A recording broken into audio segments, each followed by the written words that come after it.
What's up guys, it's your boy Aldine here, and today we're going to be doing another Kerbal Space Program video. We're going to be doing a space shuttle launched Minmus Ion SSTO space plane. I know, sounds pretty complicated, it's going to be pretty sick, let's get right into it.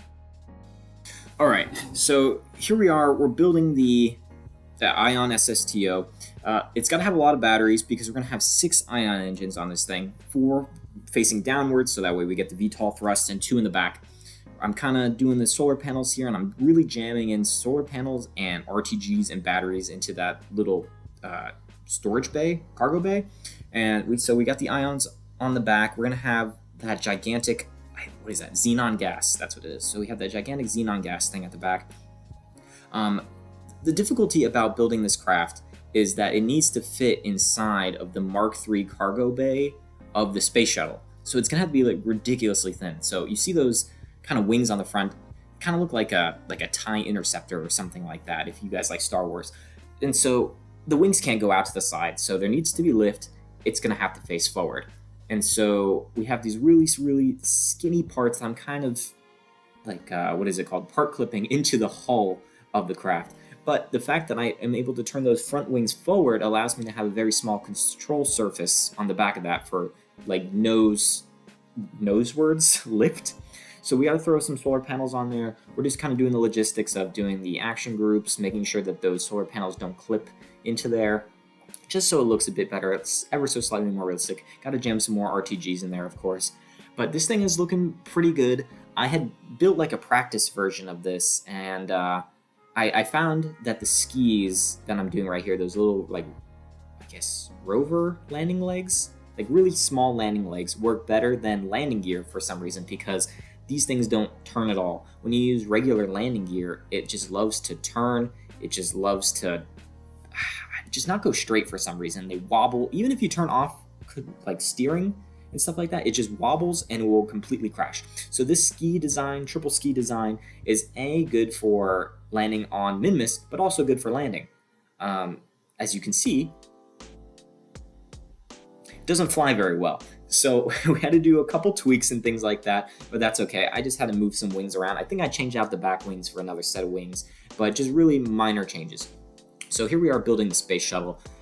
Interesting thing about this craft was that I had to manage to import the Ion SSTO into the space shuttle craft, make sure it fits, and then figure out an interesting way to make them like connect to each other, because it's not as simple as putting a like decoupler in the space shuttle bay and then just decoupling it. Not that simple.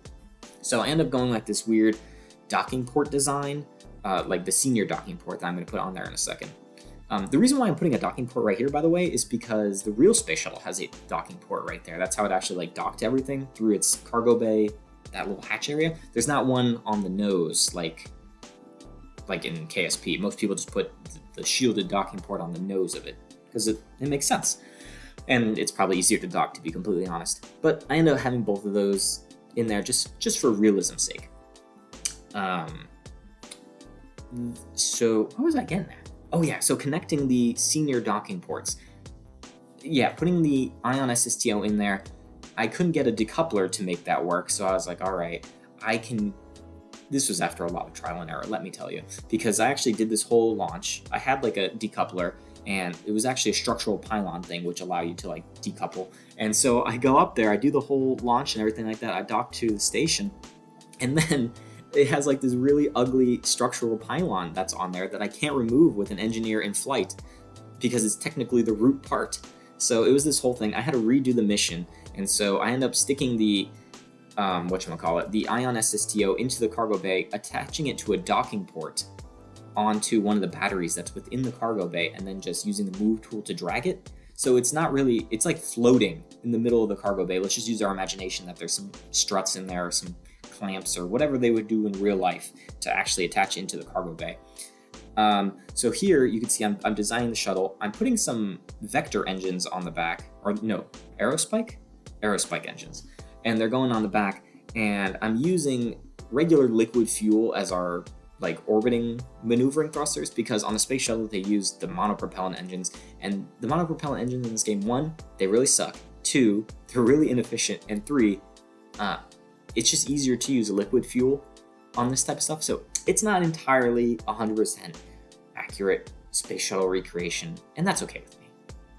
So by the way, I'm just trying to figure out how to get the fuel piping in. I have to put on a fuel drain valve. This docking port right here, super important if you want to make space shuttles.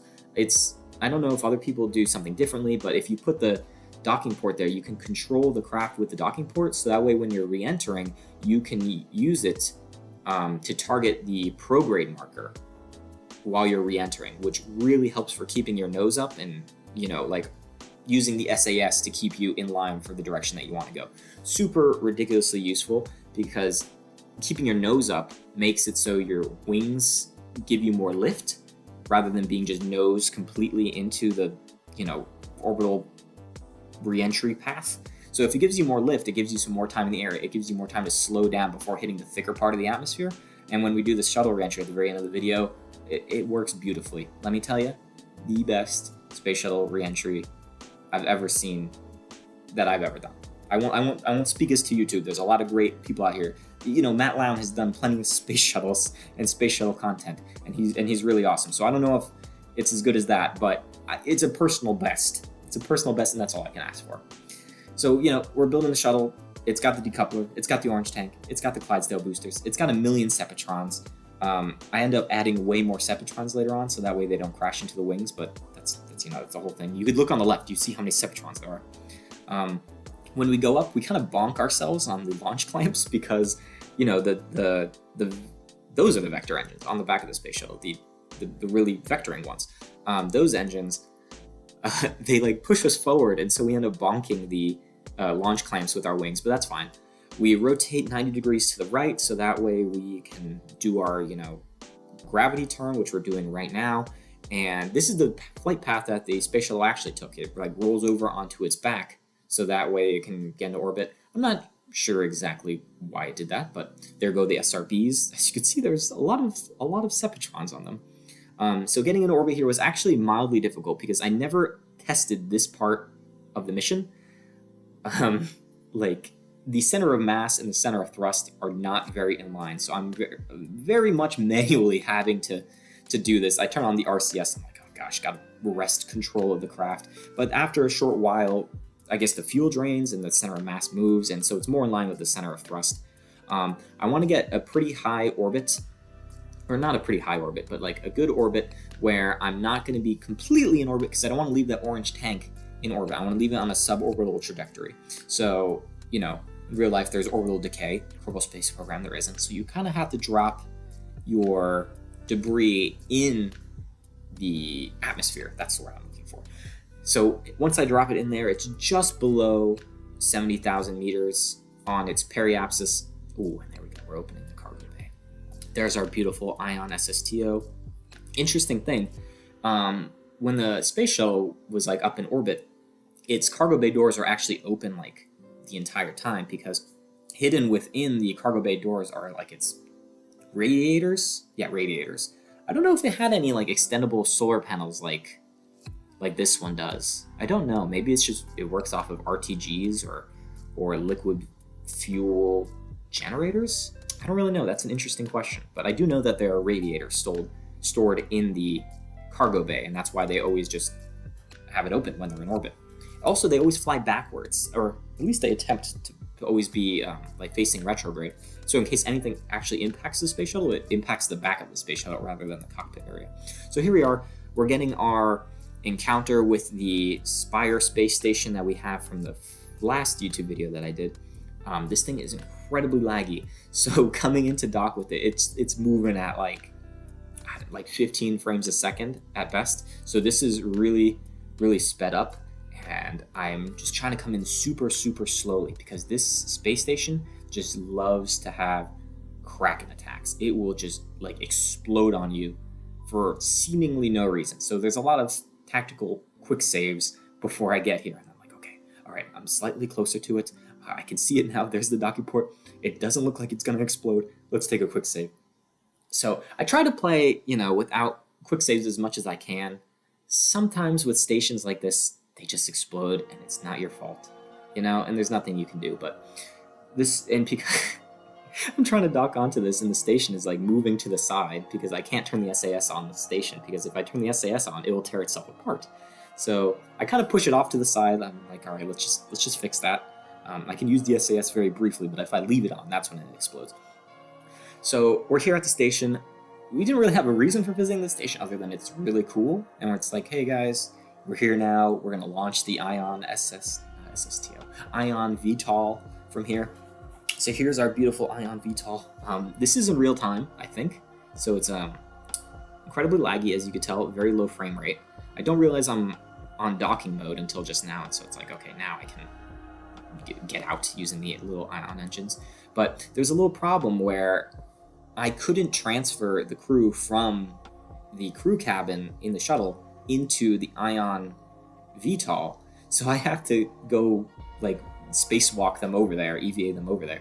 There's a little pylon here that was left over that I accidentally, like, I guess I never saw it, or I forgot it existed, I don't know. Thankfully, we could just do that, problem solved, and I don't have to do this portion of the mission for the third time.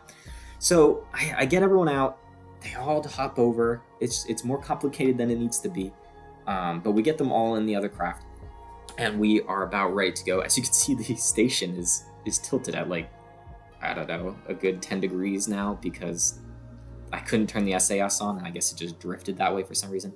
All right, so we got everyone in the craft. We get to unfold our beautiful solar panel array. Don't look at that, don't look at that. I have to redo the action groups, but that's okay. And here's the real-time, the frames that I'm getting, and then also the real-time acceleration that I'm getting from these Ion engines. And then I go up to ×4 time warp, and I'm like, oh gosh, hopefully the station doesn't explode. I'm kind of just looking at the station. Is it just going to implode? And it doesn't, thankfully. But we are going to target Minmus here. We are going to our ascending and descending node. We are adjusting our inclination so that way we're matching Minmus's, so that way we don't need to intercept it at its ascending or descending node. We're just going to completely match its plane.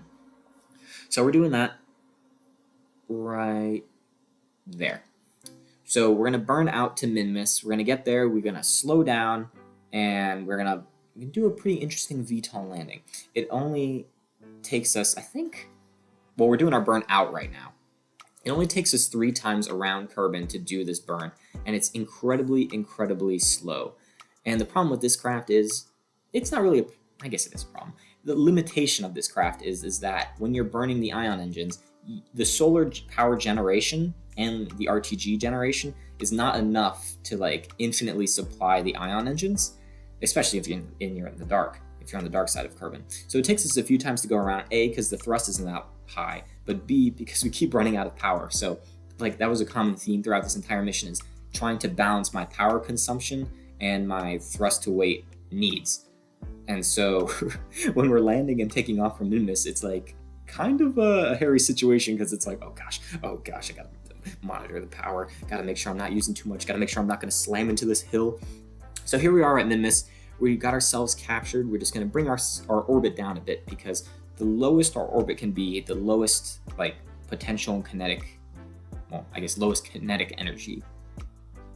No.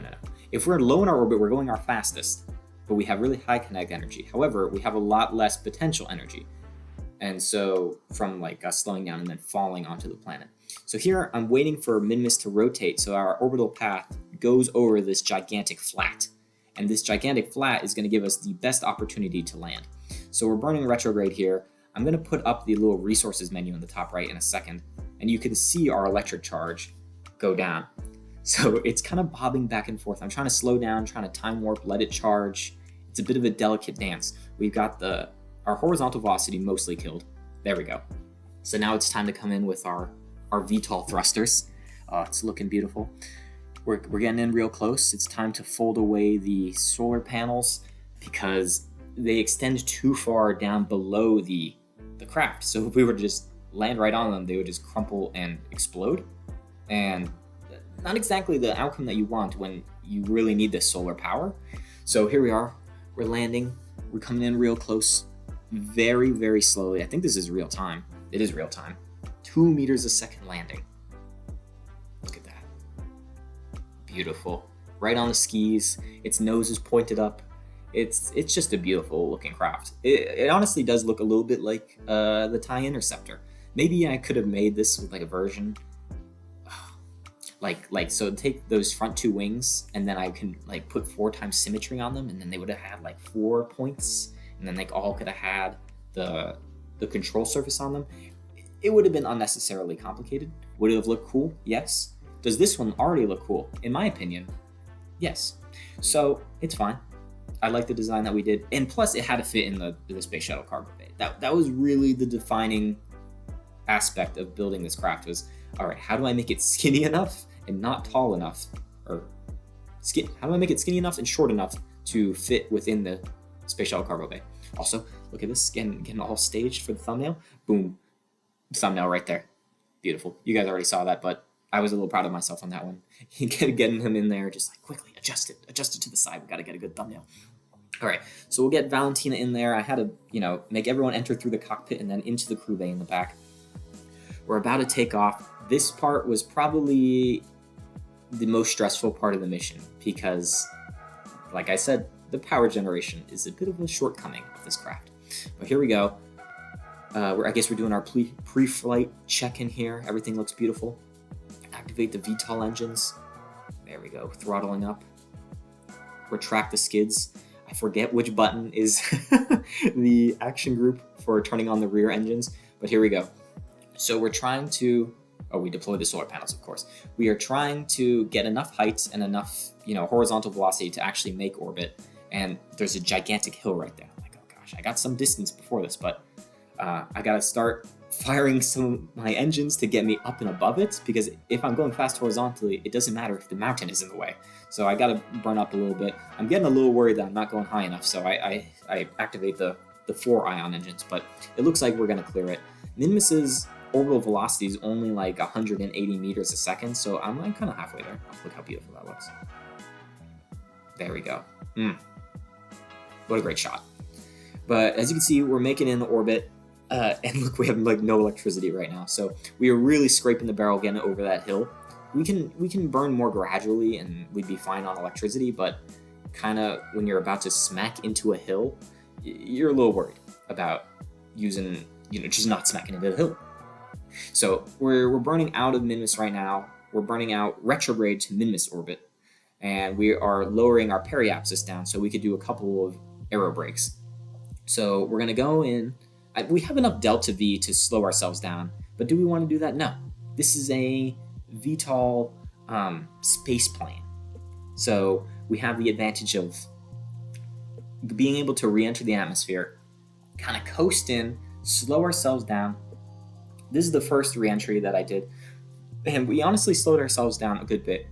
But let me tell you, this whole process for aerobraking was incredibly tedious. There was many aero brakes. There was a few quick saves in there. There was one time when I went down, my periapsis right now is like 49,000. My periapsis was like 29,000 because I accidentally got a moon encounter, and it knocked my periapsis down. And we survived that, but we lost the landing leg. So I used a quick save to get the landing leg back. But now we're burned down to like a reasonable amount. I'm gonna adjust my inclination so we're more close to the equator, because if we're landing at the KSC, being on an equatorial orbit just makes it the easiest for us. And so we're going to continue to aerobrake just a little bit to get our periapsis or our apoapsis down, so that way we're in a nice, stable, low Kerbin orbit around, I guess, like 80,000 meters, 80 kilometers. And I've done a lot of like space shuttle reentries. I've done a lot of SSTO reentries, and so it's just really comfortable if you're around that 70 to 80,000 mark. So here we are, we're doing our retrograde burn. I have to unfold the solar panels a little bit because this is going to be a little lengthy. I have to burn with a little extra time because the ion engines are so slow. So here we go, we're re-entering the atmosphere. If you look on the map menu when I show it, oh, it's so beautiful. If you look on the map menu when I show it, our orbital path is going past the KSC by a fair bit, but that's because we're going to enter the atmosphere. There's going to be, drag forces that are going to be slowing us down. And so once we get nice and close, we have to be very careful about not overshooting or undershooting, because we essentially have no control of where we land other than the energy that we're bringing in from the from orbit, because our engines essentially won't do anything. So we're flying dead stick, as the pilots call it.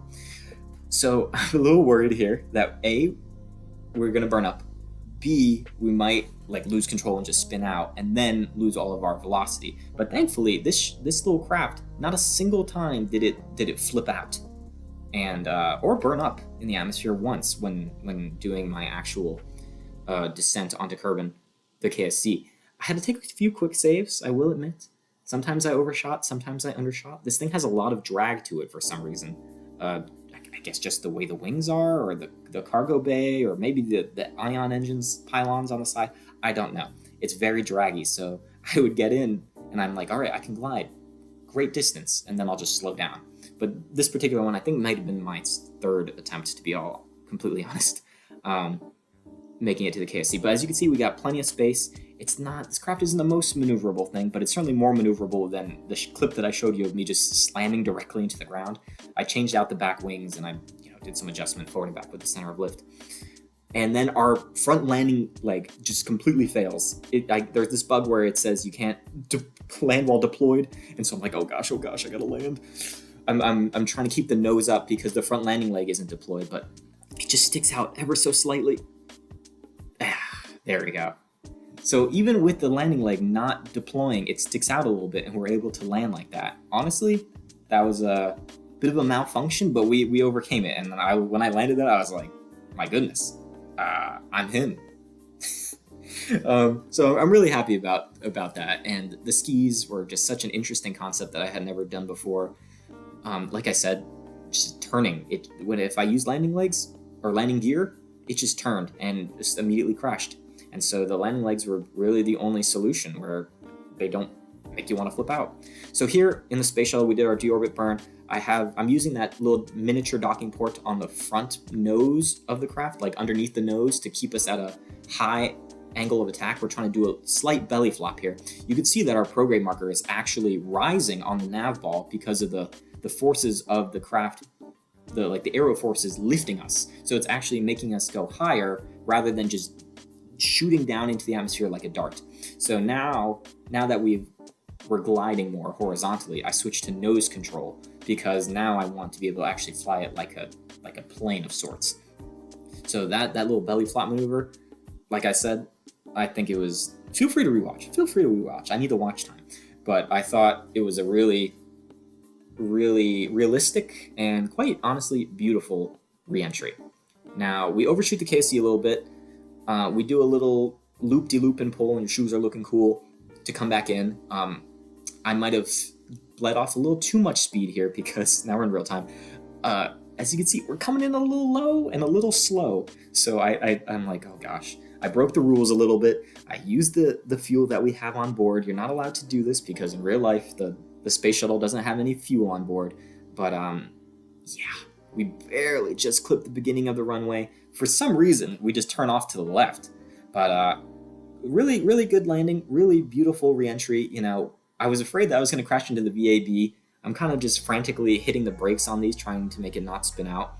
But we end up stopping short of the VAB. It looks beautiful. It was a great re-entry. Not the best landing, but I appreciate you guys watching, and I'll see you next time.